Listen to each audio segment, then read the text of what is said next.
Hello, everybody, and welcome to This Week in Global Development. I'm your host this week, David Ainsworth, and I'm joined by Raj Kumar, our President and Editor-in-Chief, and Elissa Miolene, Global Development Reporter. And it's a special episode for you this week. It's not This Week in Global Development, it's this 2 years in Global Development, because we're celebrating the 100th anniversary of this podcast, and we're taking an opportunity just kind of, as we're doing that, to take a little bit of look back over the last 2 years. It's almost exactly 2 years since we aired the first episode of this podcast, and during that time, quite a lot has changed.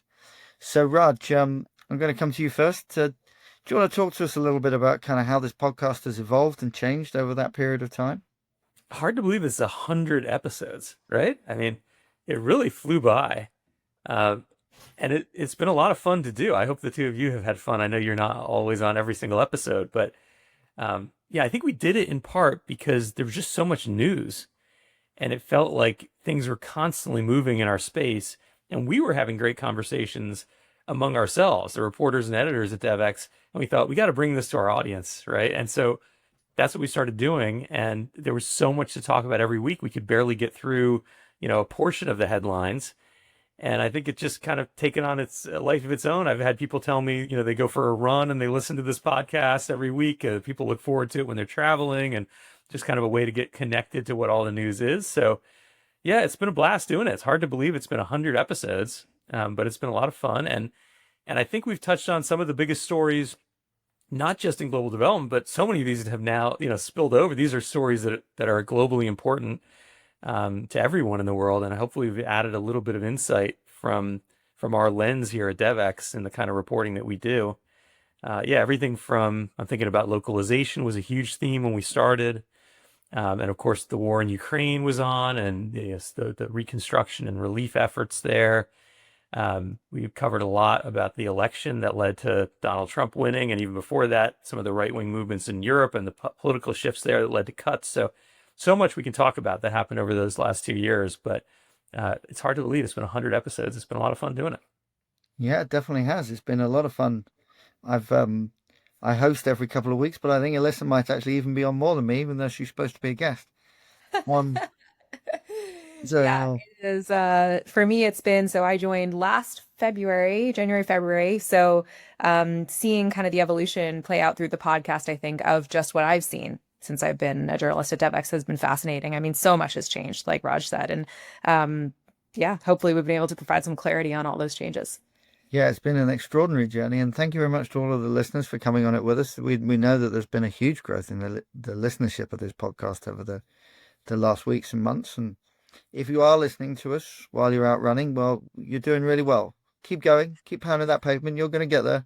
I know it's tough, but you're going to make it. Come on, personal best. Come on, Well, fast. it's not, sadly, there's a lot more people who have time to go out there and run, given all the cuts that have happened and the job losses. Oh, it's been terrible. I wish we've had better news for our audience in the last few months in particular. But boy, this has been, I think, a little bit of a comfort to some people who just want to get a sense of what's happening in the space, particularly right now. Yeah, and our thoughts go out to it's been a tough time for so many people in this space, and really, it's kind of it's difficult to hear some of these stories, I think. Let's start off by going back. We were just talking, Raj, about what was in the news the week that this podcast started. You mentioned some things, but it was a very, very different aid environment to the one that we're facing right now. It really was, yeah. I mean, already by 2023, we had seen, mid 2023, we had seen many cuts in Europe. A lot of governments there had trimmed their budgets. But the US was still the stalwart, And so the conversation in the US was really not one of scarcity at all. It was one of how do we change the way development is done? And localization was really the big push made by the Administrator Samantha Power and the Biden administration. That was their big kind of operational move that they were trying to make. And looking back, it now seems a bit quaint almost compared to where we are today, because that was the year 2023. We saw, a peak in official development assistance. I think it was $223 billion was calculated by the OECD. Now, those numbers I always take with a little bit of a grain of salt because it contains so many, factors that you have to really understand, like in-country refugee costs and, special humanitarian expenses like in Ukraine, for example. But still, it was a watershed year. And the conversation was just really different, I think, than obviously what it is now in 2025. Yeah, completely. There was we were just talking about the Bridgetown initiative as well. This was at that point in time was a major focus. Climate change was really moving up to the top of the agenda. We were putting more and more effort into it. Each COP was more important than the last one, and that really seemed like another really central theme that is not now maybe in the same position that it was. Yeah, I mean, this was a time when everybody was talking about climate, and you can just see already how quickly, given the election results in the US, how quickly climate came off the agenda. I mean, I remember being at the Devex World event in 2024. I guess that was October, I think, of 2024. And we had some of the Project 2025 authors on stage. We had a packed house, of course, people were really eager to hear from them. And, you could hear in their remarks just how they talked about the climate agenda as kind of a negative thing. And it felt pretty shocking to people in the audience. And then, of course, just a couple of weeks later, Donald Trump was reelected. And immediately you knew climate was going to come off and it was going to be seen in a negative light by this administration. And so given how much funding comes from the US government, already climate has dropped in its use and use of the term. It's dropped dramatically across many spaces in global development. And, I think a lot of organizations are just trying to reframe, but still focus on the same issues that are underpinning it. But it's a very different conversation than when Bridgetown was the big thing everyone was focused on. Yeah, and Elissa, you kind of came in as a USAID specialist, and localization really was the conversation that people were having on the beat back when there was a USAID. So, like, how was it kind of picking that up? It was a really, I think we've stopped talking about it to a great extent now, but it was such a vital discussion. It was huge. I mean, it was such a big part of my beat last year, coming in, reporting on USAID, looking at those numbers, right? These reports that were coming out and seeing, there was this really clear and urgent effort from USAID to bring the amount of money that goes directly toward local organizations up, right? And to make that that percentage figure rise. And there was a lot of scrutiny toward it too. Are they moving fast enough? Is USAID really built to be able to fund local organizations in the way that many people wanted it to? And I liked the word quaint, kind of looking at these conversations and the way that we were reporting on it. I mean, I just pulled up the last story that I wrote on this was the report that came out early this year before President Trump took office again, which was that USAID had gotten towards steering 11.2% of its eligible funding toward local organizations. Now, I think we've seen a really interesting thing play out over the past several months where that number has actually been misconstrued. And there's a lot of kind of false narratives going around. Like, does that mean that USAID only gave 11.2% or 9.6%, which is what it was earlier, to organizations? And of course, it's a much more nuanced conversation than that. But seeing how that's evolved, right? Going from local organizations and that push, even in the first Trump administration, with the journey to self-reliance, most local organizations now that I speak to, if they're around, they're hanging by a thread. And that, what can we even build after all of the kind of chaos that's ensued over the last several months? It's almost impossible to think about bringing that localization debate back to the stage at this point in time. I think it's early to know, but I already feel that there's a debate to be had about whether localization was a mistake, whether the political framing of it was a mistake. And I can't help but think back to 2011. I was in Busan, South Korea, for one of these international financing conferences on the future of development, and Hillary Clinton was there. And she got up and gave a speech that pushed everyone a little bit back in their chairs, because she said, we're all here talking about untying aid. That was the language at the time. That was kind of the precursor to localization, right? Because tied aid means it has to go to the contractors or NGOs from your country, from the donor country. And this idea was you're going to untie it. You're going to make this competitive market for aid. Not necessarily local, but just at least globally competitive. Anyway, Hillary Clinton says, don't forget, we need to preserve a domestic political constituency for aid. And some of this tying of aid actually helps us do that. So we all might want to see untied aid because we think it's going to lead to better development results, but be careful. Don't lose your domestic political constituency. And I thought back on that as we've seen, essentially the foundation under the U.S. domestic constituency for aid just evaporate, that she was onto something. And it doesn't mean localization was the wrong thing, meaning the wrong goal, but maybe the political framing really wasn't the right framing, and didn't actually add to building a domestic political constituency. For example, had the U.S. government, had the Biden administration instead focused on innovation and effectiveness and shown how we're going to get more bang for every taxpayer buck. And by the way, one of the ways that's going to happen is by using more local players. Okay, that's like a side effect, but maybe they could have had more of a taxpayer focus instead of a long-term development focus. And it's academic a little bit at this point, but I do think there's a debate to be had there, just given how quickly we saw domestic political support evaporate. This is a really interesting subject, isn't it? And this is something that we're currently looking at a little bit at the moment, trying to commission a couple of pieces on. Is kind of, do we make the case for aid? Like we're sitting out there talking about how aid needs to change. It's not fair. It's not going fast enough. It's not doing what it's supposed to do for the service user group. But as you say, we also need to show to the people who are spending the money that their money is being spent wisely. Now, I think that case can be made. The arguments do exist. It is perfectly possible to do that. But the question is whether that took place or not. Now, I don't know how much difference we could have made to the people inside the Trump administration. I don't think Elon Musk was thinking carefully about our articles about localization when he decided to take an axe to US aid. It may not have made very much difference. But certainly, even before the changeover, like that discussion was there to be had. Are we doing enough to speak in the language of the ordinary people who are fundamentally paying for this, and showing them that the good that is being done is of benefit to them and that is worthwhile?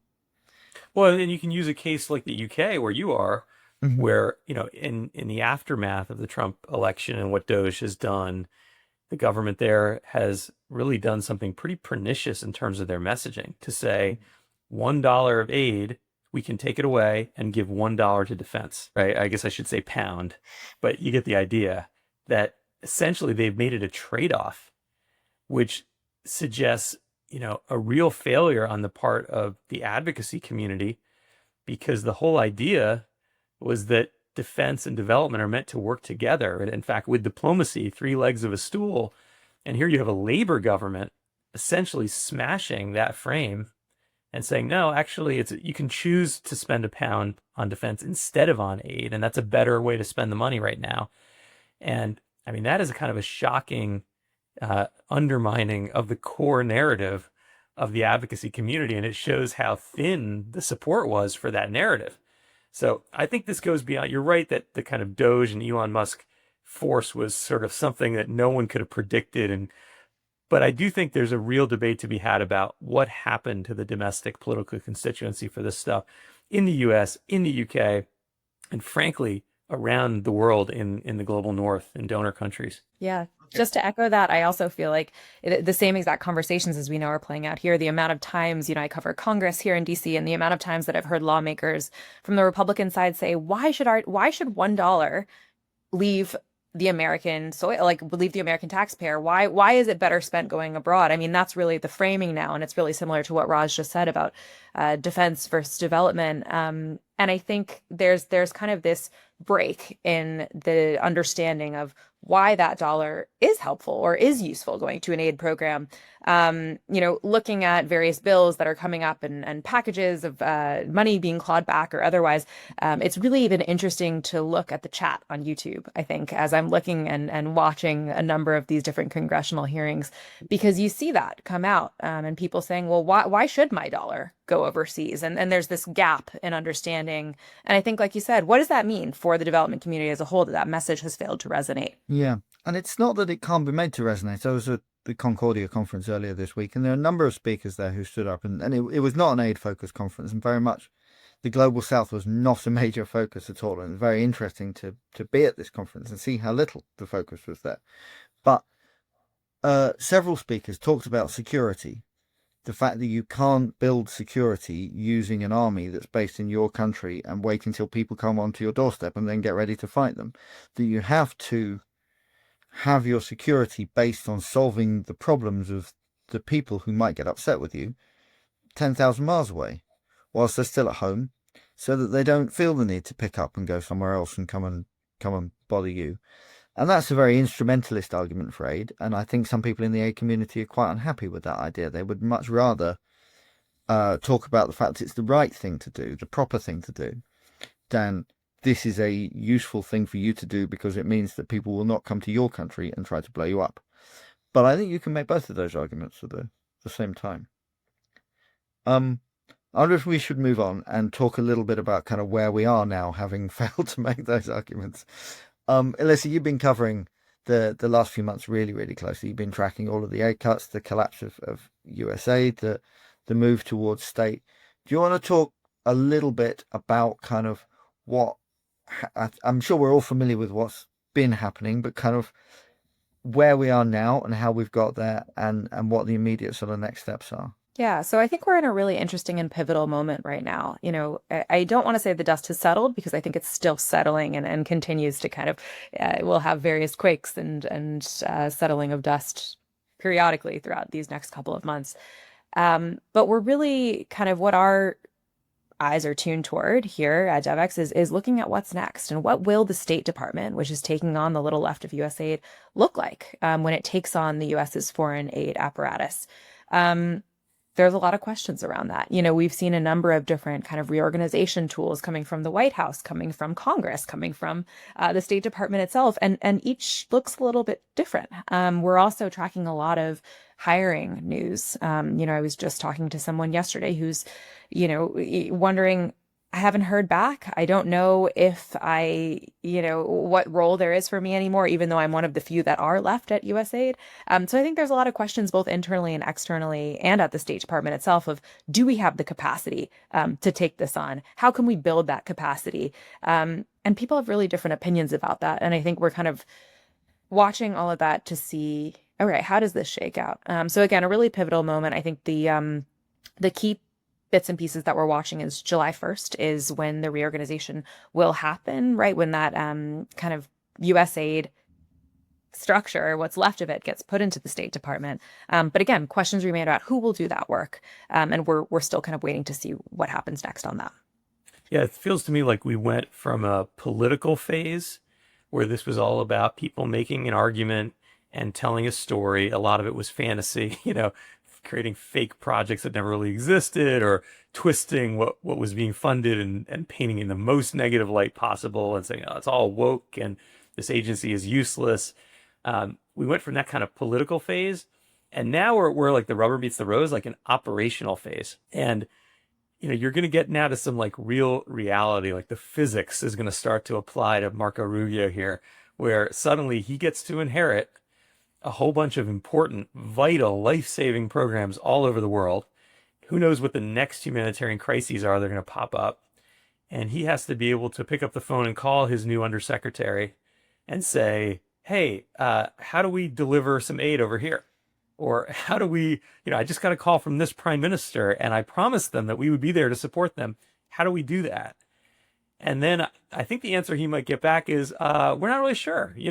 We don't have the people who do the procurement anymore, or we don't have enough of them, or we don't have the processes and procedures in place, or we don't have these partners anymore.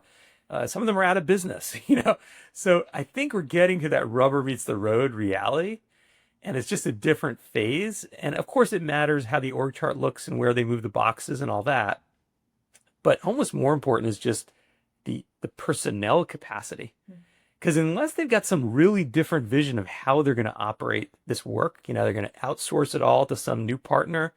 Unless they got a totally different vision, they're going to need a lot of the same technical capabilities that USAID was built up to have, and that they spent a lot of time denigrating. They're going to need it. Yeah, I think that personnel is so critical and so key, because I've talked to so many folks both at state and former USAID that are just worried about the fact, who will have the ability to program, design, implement, procure. I was at an event last week where someone, a former high-level USAID person, was kind of explaining, from ideation to creation, that's about 18 months when you look at a USAID program, right? And the US government has cut so many programs that we're going to start from scratch. Do we have the people to ideate, to design, to implement?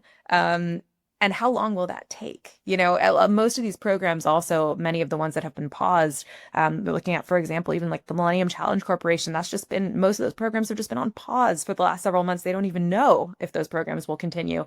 And speaking with someone recently, it's unclear at what point will be too far for these programs to just restart and reboot. That's also kind of an ongoing conversation about what can be saved at this point and what can be salvaged. I mean, the silver lining, I think, is that a lot of people, including a lot of people who worked at USAID, never liked that old model. The idea that it takes 18 months from ideation to program design to actually starting to do work, that's way too long.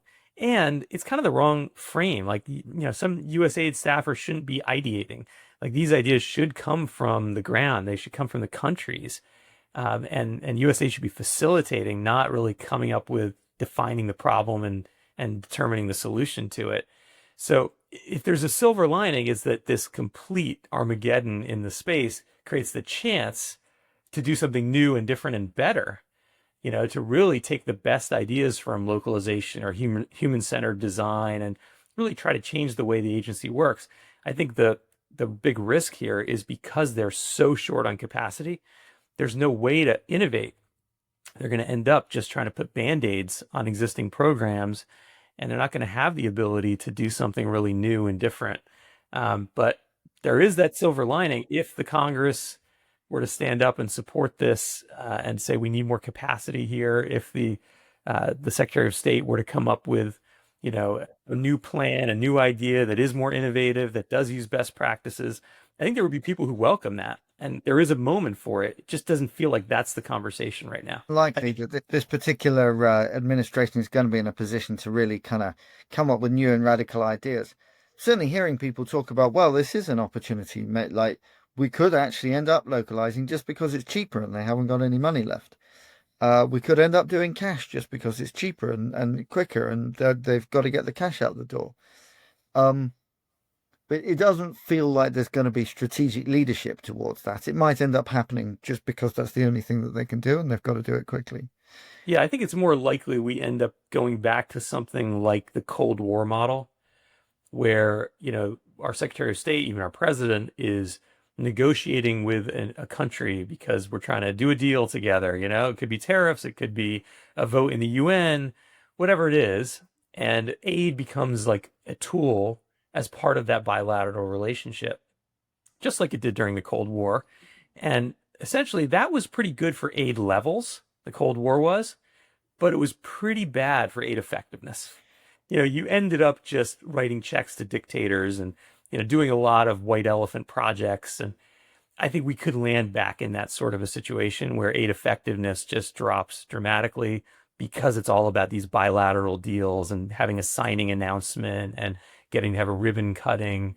And we lose a lot of what, the professionals at USAID have been working toward and building toward around best practices. Yeah.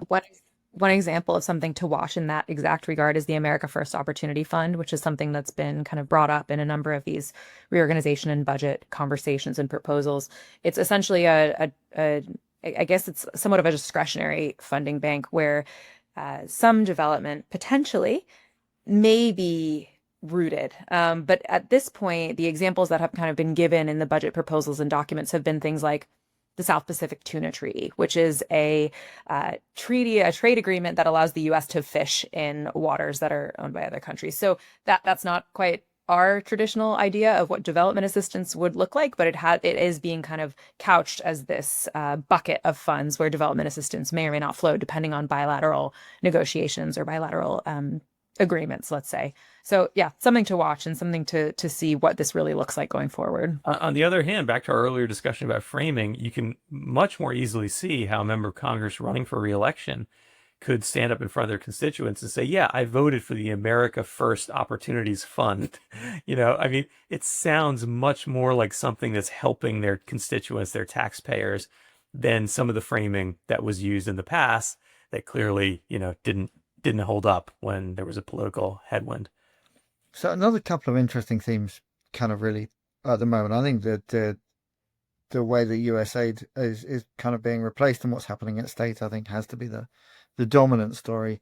But we're also seeing major changes at the United Nations. And I think last month, all of our top stories were about job cuts, unfortunately, either in the United States or at the United Nations.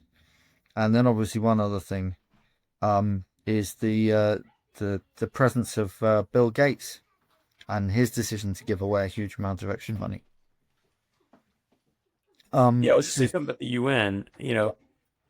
I agree. I think right now the UN and the reform of the UN is probably the biggest story in the world. Like it's now the place where, since we know a lot more about the US government and where things are shaking out there, it's the UN is much more of a question mark.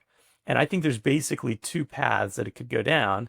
One path is, small incremental reforms, mostly around headcount cuts. They know they're not going to get US government money or very little. So it's just a question of what do we have to trim to survive, this year and make it to next year. And that's one approach. But I think the other approach is to say we need to use this moment to radically reimagine the UN and to do much deeper cuts and reforms all at once that will sustain these agencies and the system for the future. Because if they don't do it now, the question is it going to be enough to just trim? Or is political support from the donor countries going to continue to backslide? And I think it could. I think in an era when everyone's cutting their bilateral budgets, they're thinking, what do I really want to fund? Do I want to fund development finance and the MDB system? Or do I want to fund the UN, where I have very little voice, where I'm concerned about the effectiveness of the funding, and where I have very little control ultimately over how this money gets spent? And so I think you're going to see real sustained headwinds for the UN, and this is their moment, if they accept it and adopt it, to do something radical, really change their operating model. Because the world needs the UN, but it needs an effective UN. And when I talk to people inside the system, even people in senior roles in some of these agencies, some of them say now is our moment. We've got to do something radically different. And others are much more defending the existing system and saying, no way, there should be no mergers. Everyone's got to keep their mandates. We'll just have to make some cuts. We just have to live through some austerity. So I think there's two worldviews, and one of the biggest stories right now in the world is those two worldviews and which one's going to win out and how's it going to actually play out at the UN. Yeah, and there's a really interesting position here. The UN is carrying out two very different roles. One is as a kind of glorified set of NGOs delivering programs on behalf of donor governments, feeding people, working on key health issues, that sort of thing. And then the other one, obviously, is this forum for kind of democracy and discussion. And we saw last year that there was a kind of real push for the kind of the United Nations to be something different. Guterres obviously wanted to have kind of his legacy. There were real discussions about the rules-based framework, the decision-making, whether the United Nations should be the place to do all the tax treaty work, to lead the discussion on debt. Should we reform the Security Council? And then at the same time, there's this kind of dependence on donor governments to provide a bunch of cash to do a collection of operational work. And it feels as if it's very difficult for the United Nations to have that discussion with those two kind of competing. Yeah, I mean, a lot of the people I'm talking to in that space say, look, the normative role of the UN, the standard setting role of the UN, that is sacrosanct. There's just nowhere else for that to go. And we've got, whatever the cuts are, we've got to preserve those things. And in fact, some people are saying we got to redouble on that. And the place where we can be more flexible and maybe have more cuts is on the operational role, providing relief, going out to the world and doing development. On the other hand, this is a much more dangerous world than it used to be. There's a lot of places in conflict. There's a lot of places where your average NGO can't go. And the UN with the blue helmets can go. And so actually, you've got to be a little bit cautious about how you would redesign the system, because you still need a UN that's capable enough to operate in the places where the world needs it to operate, because there really is no alternative, even if you are reducing its operating role in many other geographies. Okay, well, if we're talking about redesigning the system, and it sounds like we are, then this is a good opportunity to jump forward and look at what happens next and where we go. And kind of, you were involved in some interesting discussions on that in Germany last week about the role of Germany specifically, Raj. But I'd be really interested to hear about that. And then let's talk a little bit about the big opportunity for planning the future of development, which is... Yes, I was in the Hamburg Sustainability Conference, and it was interesting. A lot of the people that were there told me, well, I'm here because there's a new government in Germany, and I really want to hear what they have to say, and I'm really hoping that Germany is going to take more of a leadership role. It's a little bit early days. I mean, the two speeches that were kind of the hallmarks of this conference, one was from their development minister, and the other was from their finance minister. They were very encouraging. They were kind of along the lines of what, Scott Bessent said at the World Bank and IMF spring meetings that got everyone feeling, okay, there is still a future for those institutions. So here you had these German ministers saying, multilateralism, we've got to support it. And we're ready to take some more leadership here behind it. So that part looks pretty good. However, it's worth knowing that they are from a political party that has traditionally been more supportive of these issues, and it's a coalition government. And as I spoke to other leaders in the German government and experts, they said, hang on, because there's going to be a budget debate, and chances are there are still some more cuts to come. Now, those cuts could be fairly symbolic and just show that, hey, yeah, we're trimming, we're taking things seriously, or they could be deeper, and there's a real debate and political campaign to be had in Germany, so it's not over. All that said, the kind of hope among many of the people I met was that you'll see a coalition of countries, Germany being one of the key ones, Spain maybe another, and we'll talk in a second about the conference Spain is hosting, but also maybe Canada, maybe Norway, that you'd see some of these countries that are not pulling back on aid and that are going to be sort of the incremental money in the system. And so as the US and the UK pull way back, the Netherlands too, and others, that you see a smaller coalition of countries that are kind of mid-tier development funders who can say, you know what, we have enough clout together that if we use our voice, we can push certain reforms in the UN, for example, or in the MDB system. So I think that's a lot of what people were hoping from Germany. And we got some, in the tea leaf reading, we got a sense that they might be heading in that direction, even though it still is a little bit early to say for sure. Yeah, I think it's hard to read the tea leaves in European politics because there's so many different people pushing in so many different directions, and the European Union is such a cumbersome tool. But it does feel a little bit as if the European heads of state, including here in the UK, the leaders of the European countries are saying to each other, well, the United States is kind of stepping back. This is an opportunity for us. Should we be stepping back or should we be stepping forward? We can occupy some of this space.